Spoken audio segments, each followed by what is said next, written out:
Aktivis perwakilan Badan Eksekutif Mahasiswa atau BEM berbagai kampus menggelar aksi mimbar kerakyatan di depan Monumen Serangan Umum 1 Maret Yogyakarta pada Rabu 29 November 2023 kemarin. Mereka berasal antara lain dari Universitas Gadjah Mada atau UGM, Universitas Indonesia atau UI, Universitas Muhammadiyah Yogyakarta atau UMI, Universitas Pembangunan Nasional atau UPN Veteran Yogyakarta, hingga Universitas Muhammadiyah Magelang atau UMM. Diketahui aksi serupa bukan hanya dilakukan oleh kelompok ini saja.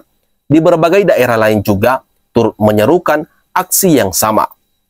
Dalam aksi tersebut, para mahasiswa turut menyoroti majunya Gibran Rakabuming Raka selaku putra sulung Presiden Joko Widodo atau Jokowi sebagai calon wakil presiden mendampingi Prabowo Subianto.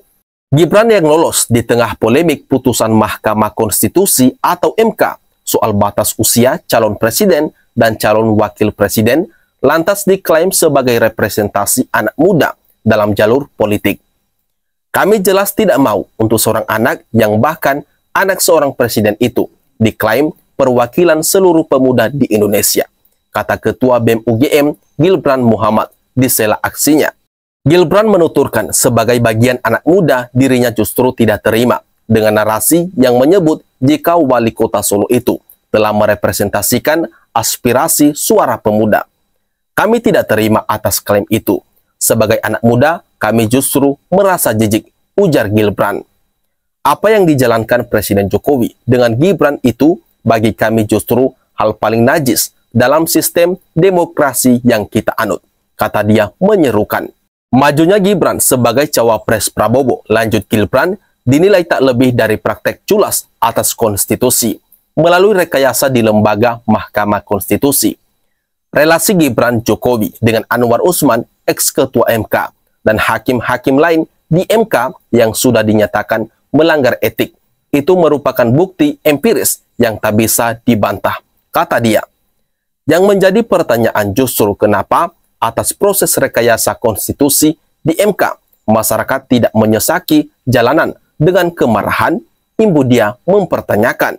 Yang membuat kalangan mahasiswa jijik atas majunya Gibran, ujar Gilbran, sekarang jalanan di berbagai daerah justru dibanjiri dengan baliho-baliho ukuran besar, namun dengan gagasan kecil. Jadi pemuda tetap bukan sebagai subjek, tapi tetap objek dalam pemilu ini. Karena yang disasar mereka hanya jumlah suara saja, kata dia. Gilbran menuturkan praktek kekuasaan yang dijalankan Jokowi dan keluarganya melalui kontestasi pemilu presiden 2024 telah mengancam masa depan reformasi Indonesia. Meskipun reformasi masih seumur jagung, janganlah dimatikan, seru dia lagi.